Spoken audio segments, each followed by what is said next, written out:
there. If you're wondering why am I so lost in thought, it's because of this book.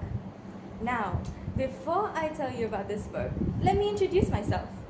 I'm NORISHA BINTI MURUGAIAH, and as a child, I've always been eager to learn about architecture and buildings. And that has led me to this school, the Technical Institution Johor Bahru, under Civil Engineering. I am an active member of the Red Crescent Society and an active member of the STEM Club.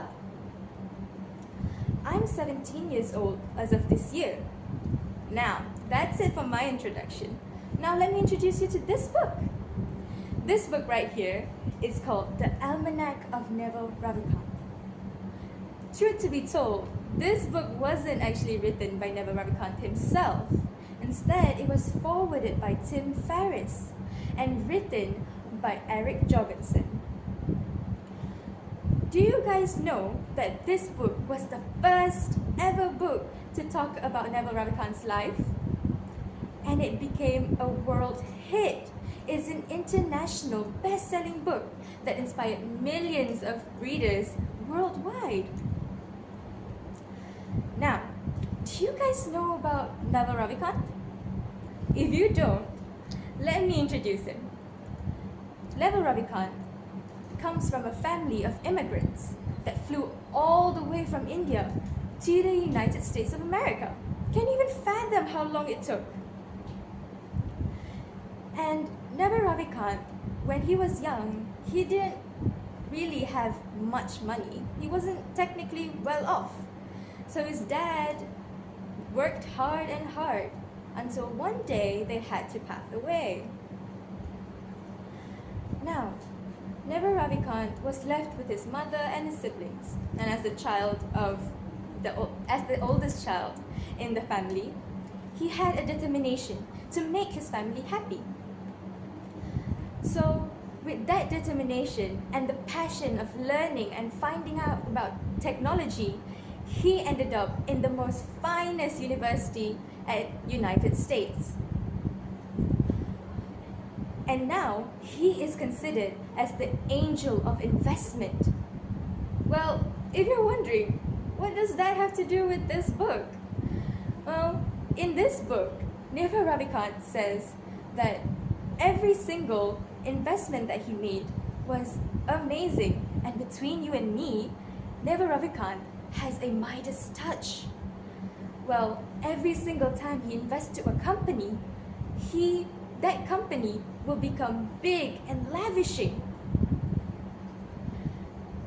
But then, what does it have to make with this? Well, pause. I'm not here to talk about wealth or money or investing.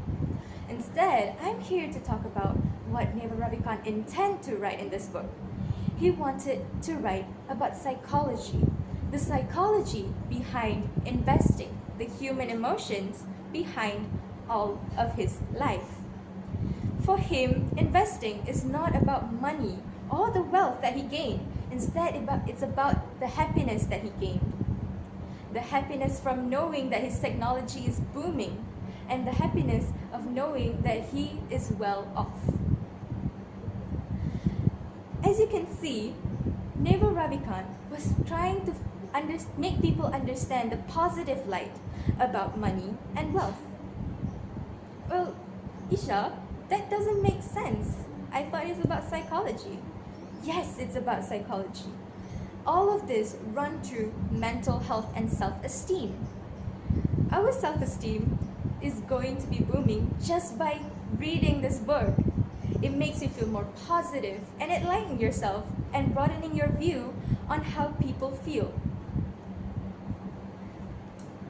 Now, this I would like to quote. Well, I would like to quote a quote from this book. It's called, "Intention does not matter, but action does."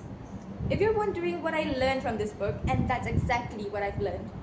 For me, as a human being, I cannot deny that I'm actually quite, how do you say this?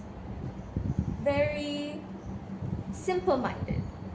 I tend to make things last minute. And from this book I've read, not everything can be focused on tomorrow or the day after. What if I focus on right now and gain my happiness right now? And that made me more positive minded. This book is actually a book that is given to me by a friend of mine, and she's quite smart, I can say. So this is a sign for you to read this book. And this is a sign for you to understand the knowledge of Neva Ravikant. And that's it from me. Thank you.